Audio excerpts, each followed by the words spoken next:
Welcome back to Cambridge Inside Out. My name is Susana Segat. And I'm Robert Winters. And I'm Patty Nolan. Patty is our school committee woman, and we are very happy she's here today because just like the city council had a special midsummer meeting where a lot of things got discussed and wrapped up, the school committee has a midsummer meeting, and it was a big meeting with a lot of discussion and a lot of votes and actually some dissent even. So we're really happy to hear about it because it's good news. Yeah. It's interesting, when you said school committee women, I was thinking, oh yes, school committee, that's the actual elected body that has gender balance in the city. That's true. And some racial balance, although Yeah. we don't have the entire spectrum of Rainbow of Cambridge. So in the first part of the show, you were telling us pretty much about the first part of the year as it wrapped up, and one of the most important things the school committee did was the school system did was hire a lot of top-level administrators who are trying to figure out how to move forward. Yeah. Any other closing points on that? Well, I think what the new, I mentioned one of the new assistant superintendents, Dr. Greer. The other one who came from the outside is Dr. Jessica Huizenga, who, she didn't come from outside Massachusetts, but she came from another district and has been in charge of trying to get the district to focus on curriculum development in response to the new Common Core. She's done a lot of work around our curriculum review, which we're going through a set process to look at every curriculum area and really revamp the entire curriculum. When you get to math, give me a call. And also, we are doing math. They should have called you already, Robert. And she is also focused, and at the end of the year had the first ever day-long teaching symposium, basically, where she brought in educators from both within the district and outside the district to have about 50 different workshops on a range of topics open to the entire staff, right? All staff encouraged to come to really help each other and think about and have an exciting day where you thought about teaching. Fantastic. Which is the key. Yeah. That's so that wonderful. was very exciting, and I went to it. I think all of my colleagues on school committee went to it, and we were all very excited to see and feel the range of people who were presenting and also hear about some ideas that they were using. So That sounds pretty cool. Maybe you can come next time. I think about teaching every day. Yeah. And you do it well from the students I know at CRLS who have you in your class, Robert. Well, I'm just going to have to get meaner then. No, actually, I work my students. I really work them to death, though. But they come out okay, because I think that's what it really takes sometimes. So, but I do it with kindness. Yes. So the other thing we were talking about during the break was the mayors of Cambridge, and we're just saying that in the school committee world, the superintendent is very important. Right. How's that going? Does he have a contract? Is there any drama there, or how much longer is his term? Oh, there's drama. There's always drama. But Although probably not as much as some people think there is. So the superintendent has finished 5 years. He is at the end of his 5th year. He has one more year left on his current contract, and he had a notice period that the contract said the school committee needs to give notice a year before the contract's up about whether you intend to enter contract negotiations. When I said there's a little drama, there was a little drama because when we had that vote, all of us thought long and hard about evaluating him. This is 5 years in, so for me that was very important. I was very involved in bringing Dr. Young to the city and very excited about him, and I had to say that I feel like it was time for new leadership, and I voted against going into contract negotiations. I was the only one, and so there will be contract negotiations. They are ongoing. I can't say anything about that at all because that's subject to... No, that's fine. I can say that one concern I had is that I didn't see the leadership I hoped to see in really working with our principals and our educational leaders to have them move forward. We have some staff who I think many people throughout the district feel like they need serious mentoring. And given that every single contract was renewed for the maximum amount of time, instead of giving the community some message that we understand there are some people who really need some professional development and help, when that happened, I thought I can't really support a leader who doesn't isn't very clear about identifying some of the weaknesses in our district and moving forward. And then there's a few other reasons that I don't have to go into. It has to do with some of the ways in which I don't think we have that healthy relationship with the school committee. There's often reports, for instance, a report on AP that Richard Hardy and I have been waiting for literally a year, that we've gotten bits and pieces of, and it's a pretty... What aspect of AP? What we wanted was to say, look, there's been a lot of discussion around AP, around the gender... Advanced placement. Advanced placement courses at the high school. Right. We wanted to know, we need to analyze the gender makeup of classes and of people taking AP. We want to understand the ethnic and socioeconomic, because generally AP classes at the high school tend to be not very representative, not as representative. Primarily, it's still self-selected, isn't it? Yeah, and yet there's a national report called the missing 500,000 AP students in the nation that are saying, there's a lot of kids who are capable, but they're not being encouraged to take classes. So we just wanted to understand more of that. There's also a really interesting thing, which is the percentage of our black students who pass the AP test is extremely high. It's, I think, 88%. However, last year, only 25 black students at the high school even took an AP exam. And in one class, there were 34 students enrolled, only 4 students even took the exam, and only 2 of them passed it. Oh. So one of the things we asked for was, let's look at why people aren't taking the exams. And should they take the exam? Right. There are some districts that say, you know what, if you're going to get AP designation on your transcript, you have to take the AP exam because it's part of the class. Right. But again, we weren't saying we knew what the answer is, but we wanted that to be looked at. We also wanted to look at, are we overemphasizing AP? There's so much stress on some of our students. Do we really need to be providing AP class? Again, I don't know the answer, but I know that it's worth looking at, because having been at the high school a lot and also having 2 kids there, I see that a lot of kids feel like, I have to take 6 AP classes or I'm never going to get into college. And then they're not getting... colleges work that way. Then they're not getting sleep, and they're not doing having time for friends. So that's what we asked for, and we didn't even get the first report until 6 months after it was due, and that report was just literally a data dump. And then 3 months later, we got some analysis. But again, I feel like that just shows a little bit of disrespect or not willingness to really work with us. That's just one example, but there's been many of those. So there is some drama, but I also, I will support my colleagues and look forward to working with and negotiating the best contract we can for the students. Right. Well, hopefully this is sort of a performance evaluation, and he hears your concerns. Right. That's what, and he has set up meetings with all of us. I was away on vacation for much of July, so I haven't had mine yet, but he has set up individual meetings with all of us to talk about what it is that we want to convey to him, which is good. Good. Right. And one other topic, I think it was Fran Cronin, when she was on the program, she talked a little bit about it. It was like right when there were a lot of public testimony about the change in standardized testing. I think it was, and again, I'm going to get this totally wrong. We've the state sort of put out the MCAS, but now there seems to be a shift towards something called the PARC test. Yes. And are we doing that? Are we not doing that? What's the status? So do we care? We do care a lot, I think. So people talk about the Common Core, which is actually the standards by what you're supposed to learn. So the Common Core, which the state has already bought into now. K-12. K-12. There are some people on school committees throughout the state who say, I thought that was supposed to be the local school committees deciding what we learn. How come the state has basically said, no, these are the standards, you must meet them? There's been a lot of federalizing of education for a while. Yes. It's a really spooky trend. Yes. Okay.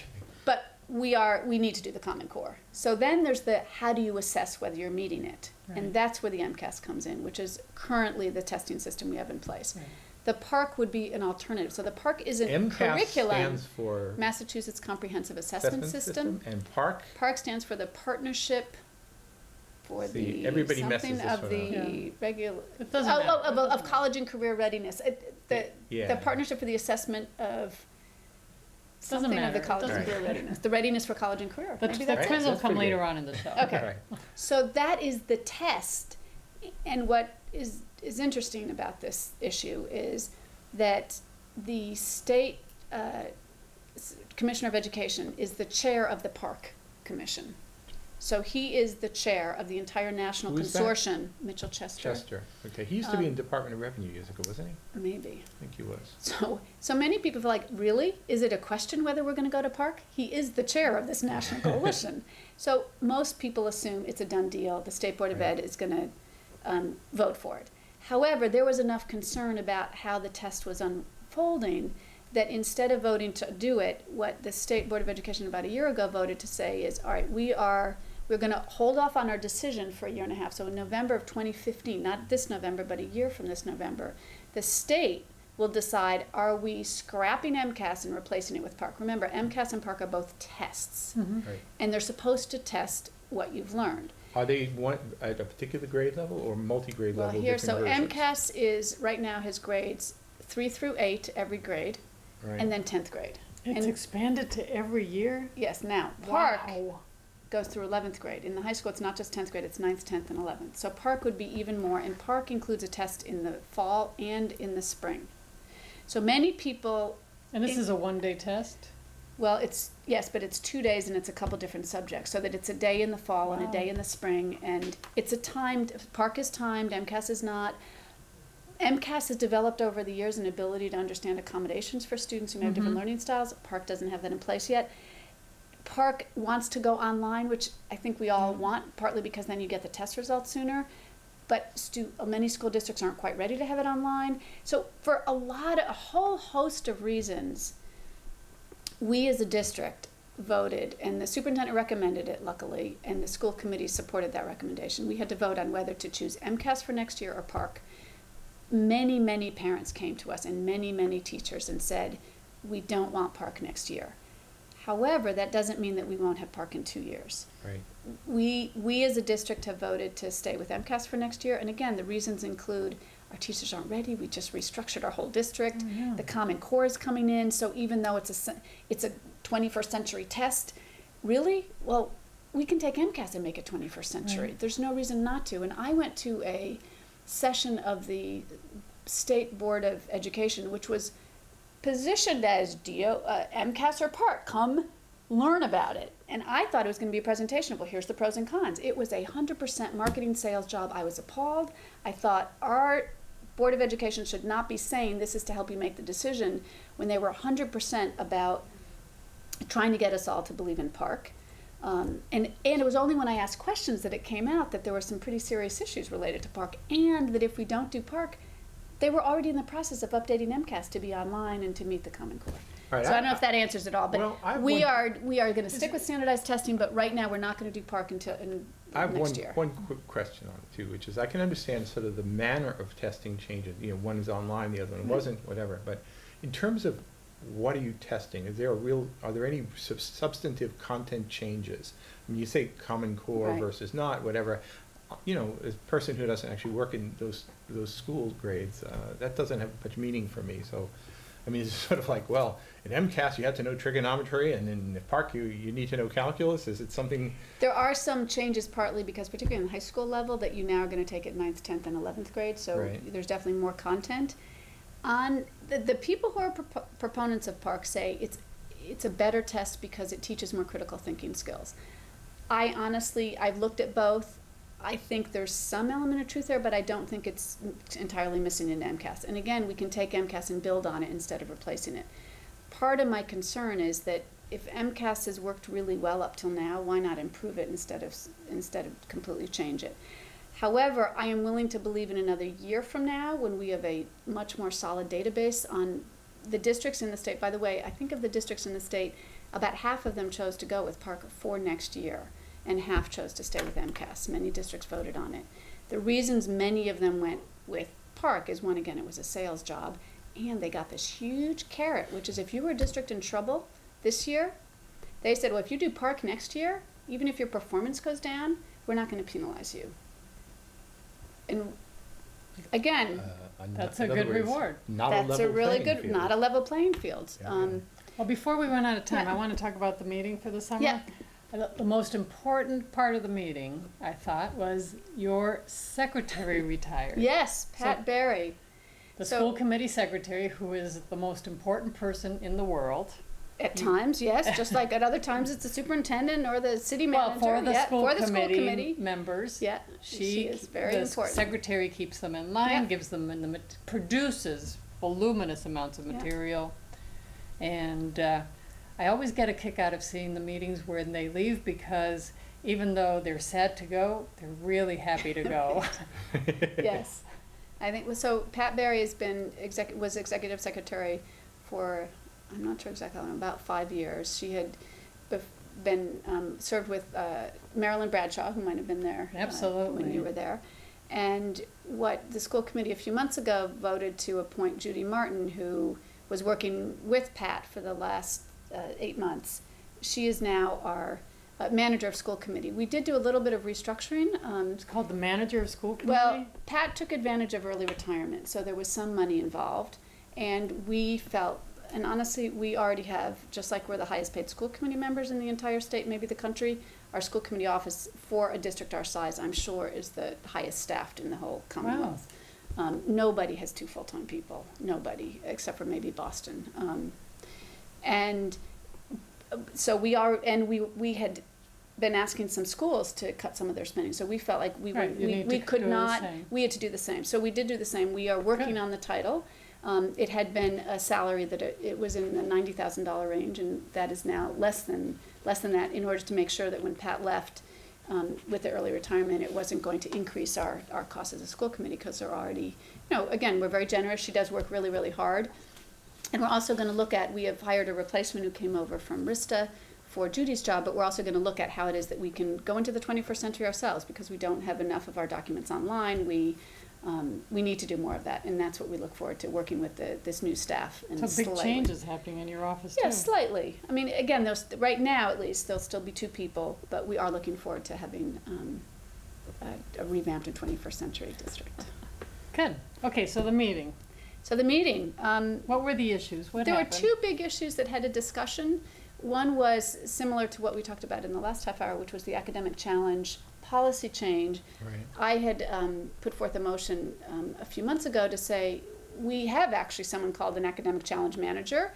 We brought her in recognizing, I think the whole school committee recognized, that we have a lot of people in our district, rightfully so, who help students who are struggling, and we had no one who was really responsible for ensuring that students who were advanced learners got their needs met, or anyone who could even talk to a teacher. If I was a teacher and Robert was in my class and was clearly advanced, and you were advanced in writing or math and he was advanced in something, I might not know what to do, and we had no one in the district that teacher knew even to go to. You know what's strange, sounds strange to me about that? I remember when they were first promoting Innovation Agenda, they pitched it as though they were going to have what was essentially individual education plans, IAPs for advanced learners. That they were really going to give a lot of attention to those ones and make sure they meet their needs. So that's actually very disturbing to hear that, in fact, people were adrift. They were. So 2 years ago, we, partly through the parent advocacy of a group called CALA, which is the Cambridge Advanced Learners Association, a group of parents who recognized their kids' needs weren't getting met. And these are really interesting, poignant stories of kids who, you have a kid who's acting out in class, and it might be because they don't get it. It also might be because they are bored to tears and don't know what to do, and they're 8 years old, and the teacher doesn't deal with them right and says, you know what, finish your homework and then I'll give you extra. It's like, really? So you're penalizing kids for being ready for Shut more. up and stop being smart, kids. So Paula Feynman was hired. It was a new position. I think it's great that the district has it. I think we're still learning how to use her, because it was clear from her report that a very large percentage of her time is spent working on differentiated learning, which is fine, but differentiated learning affects all students. Again, that's good, and what's good for advanced learners is probably good for all students, just like, frankly, what's good for special education students is often good for every single learner. But it was clear that we still don't know for sure, because she couldn't even tell us how many students are on an accelerated learning plan. How many students have been taking math at the high school, for instance, who are in 7th or 8th grade. Right. It's only a handful, and maybe that's all we have, but you would expect there to be more, just given there was 5,000 students in our elementary schools, and if you even think there's a few % of students who have very advanced needs, it does tend to be around math, simply because teachers find it easier to differentiate on their own in other subjects, but it's not that there aren't advanced learners in other subjects. Right. That was a big part of the meeting. I think we had asked for a report. We got a kind of halfway report. She talked a lot about the work that her office has been doing for the last 2 years.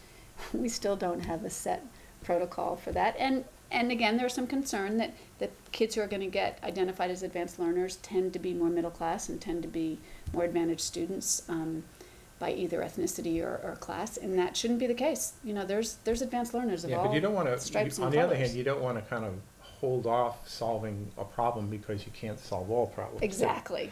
And you don't want to say to a kid, well, you happen to be white middle class, so we're not going to pay attention to you. Right, right, exactly.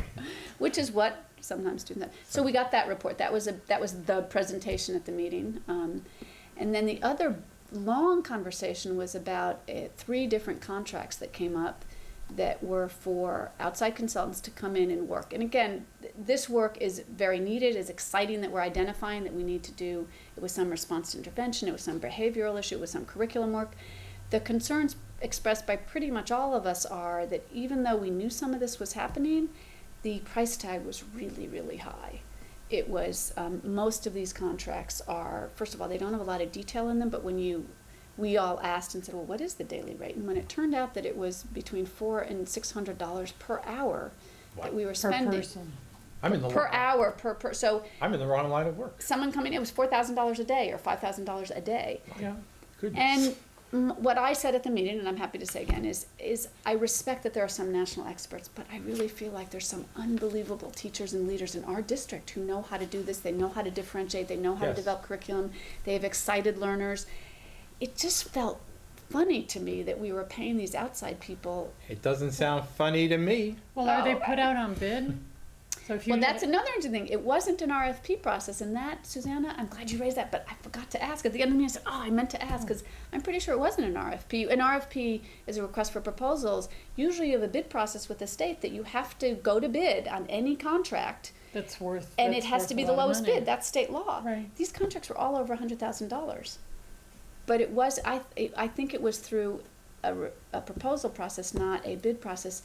And now I have to ask about that in the fall, and I'm kicking What's the myself for now. proposal process? Well, there's some way that you can say, well, I'm not sure what it is, but I've been told that sometimes there are some contracts that can be put out that way that aren't bids, you're not required to take the lowest bid. But again, we were not told these were the lowest bids, which usually our food contract that it's whoever bids the lowest for the frozen pizza that we're bringing in. I voted against it, mostly because the questions were not, the key question I had is, we're a district with more administrators and top-level people that we're paying extremely good and generous salaries to, which I am glad that we have. Like, as I mentioned, the 2 people who came in, we have a superintendent, a deputy superintendent, 3 assistant superintendents, which a district our size usually has maybe a superintendent and a business manager and 1 assistant superintendent. They don't have 5 very experienced educators at that level.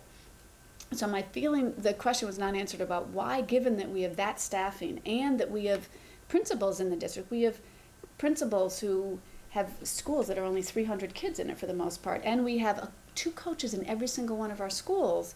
Why, given that level of staffing, do we need to bring in people from the outside? Right. Generally, districts bring in the outside when they don't have those Right. staff on. And the question for me is, when you have people who are skilled and who want to do the work, and you bring in consultants and you pay the consultants generally more than the people that are there, Exactly. they get frustrated Right. and discouraged that someone else is doing that work. Right.